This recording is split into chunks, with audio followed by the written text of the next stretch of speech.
a luchar por la justicia idiomática. En el año 2009, un extraordinario suceso en el tiempo cambia para siempre la vida de Superó, trazándole un nuevo camino. Ya que encontraste la fórmula para viajar en el tiempo, tienes la más importante de todas tus misiones: conmemorar el bicentenario resolviendo, junto con los niños de Colombia, todas sus preguntas sobre nuestra independencia. Ahora serás Superó histórico. Con prontitud a recorrer las huellas de la historia.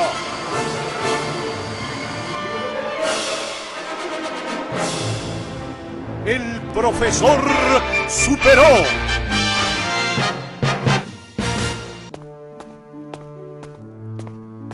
Vea pues qué bonitas todas estas obras, Hamilton. Lo más bacano de todo es que lo que pintaron en esos cuadros es como una fotografía de cómo eran las cosas hace 200 años. El 29 de junio de 1816 sucedió la batalla del Tambo, último enfrentamiento armado en contra de la reconquista española, pues. Autor José María Espinosa, 1850. ¿Cómo?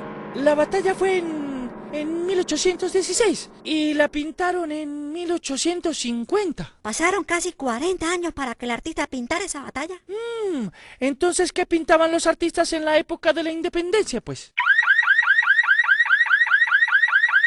Tendremos que investigarlo, Tomás. Es hora de llamar al profesor Superó.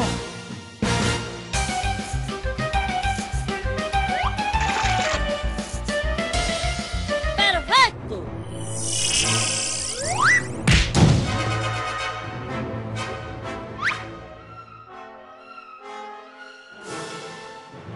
¿Qué rayos significa esto, Silveria? Profesor, que Hamilton y Tomás tienen una pregunta por resolver. No, yo me refiero a eso. Esa es mi obra maestra, profesor. Y hablando de arte, los niños necesitan saber qué pintaban los artistas en la época de la independencia. Esta es una misión para el profesor Superó. ¡Y la cevichica! Al calamarruedas, con prontitud. Hemos estado investigando, profesor. En un libro de historia del arte encontramos que Pablo Caballero fue uno de los artistas más importantes de ese tiempo. Vivió en Santa Fe, donde hacía retratos. En 1806 pintó a José Manuel Grot en la casa de su familia, pues. ¿Pero quién fue este señor? José Manuel Grot, destacado escritor colombiano del siglo XIX, literato, poeta, cronista. Murió a los 78 años en 1878. Listas las coordenadas, profesor. Nos encontramos a 10 cucharadas de changua caballuna. A recorrer las huellas del pasado en busca de Pablo Caballero el pintor con prontitud.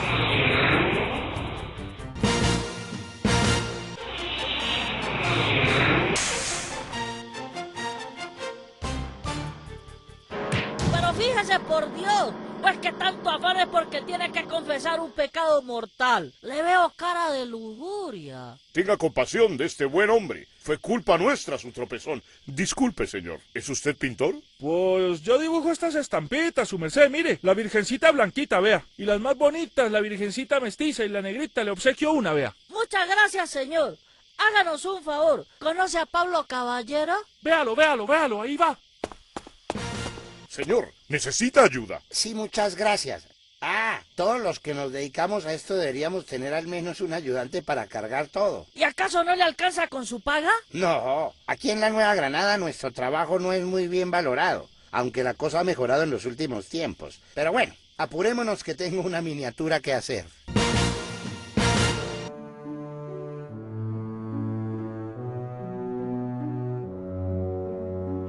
Mamá. ¿Qué pasó, mi hijo? No me interrumpa que dejó a Pablo más feo de lo que es. Es que encontramos que durante la época colonial, incluso mucho antes de la independencia, las pinturas eran sobre temas religiosos. Sí, las imágenes eran de santos, ángeles, vírgenes, monjas y temas de la Biblia, pues, y las ponían en las iglesias, conventos y demás. Y esta era una estrategia clave de la iglesia para reforzar la fe de las personas. Pero hay algo que no me cuadra, niños. Aquí estamos viendo otra cosa. Preguntémosle a don Pablo. Quédese quieto, niño. Don Pablo, ¿y es que ya pasó de moda la pintura religiosa? ¿O por qué está dibujándolo a él? No, ¿cómo se le ocurre? Lo que pasa es que desde el siglo pasado ya se empezaron a pintar otras cosas. A los virreyes, arzobispos y a los que se creían muy importantes les dio por hacerse pintar. Mejor dicho, a todos los que tenían el dinero. Sí, de hecho, ahora la moda es que los más adinerados se manden a hacer pinturas o miniaturas. Retratos pequeños para adornar la casa. Quedó muy bien, don Pablo. Admiro profundamente su don artístico. Con toda modestia, tengo un talento similar en la preparación del ceviche de camarón con chipi. Es toda una obra de arte. Y el mío, profesor, ¿cómo ve mi talento? El suyo es muy, digamos, mamarracho abstracto figurista. Superó, encontramos unos datos muy interesantes. Pablo Caballero también participó en la expedición botánica, pintando las plantas que los investigadores encontraban y catalogaban. Así que el arte también ayudó a la ciencia. Así es, profesor. Y con esto creo que terminamos la investigación. ¿Y cuáles son las conclusiones? Que muchas de las obras de arte que asociamos con la independencia se hicieron después, pues sabemos que en esa época la pintura la encargaba la iglesia y la mayoría de los cuadros tenían temas religiosos, pues. Y es que por esos años los virreyes, los científicos y los arzobispos les gustaba darse caché haciéndose retratar. Y unos años más tarde esa costumbre llegó a los criollos más adinerados. Y hasta se comenzaron a pintar algunos retratos de los próceres, oiga. Profesor, hemos desenredado el nudo de la historia Dos Barbas de Pacheco. ¡Hemos cumplido! Un momentico, profesor. Vimos cómo era el arte de los criollos, pero cómo era el arte de los indígenas y negros. Y otra cosa, pero si las batallas se pintaron tanto tiempo después, entonces ¿quién le decía a los pintores cómo habían sido las cosas? ¿Y quién decidía qué se pintaba y qué no? Para una excelente pregunta, una excelente investigación. Esta es una misión para el profesor Superó. Y la cevichica. Para más información, entra a www.colombiaaprende.edu.co/historia.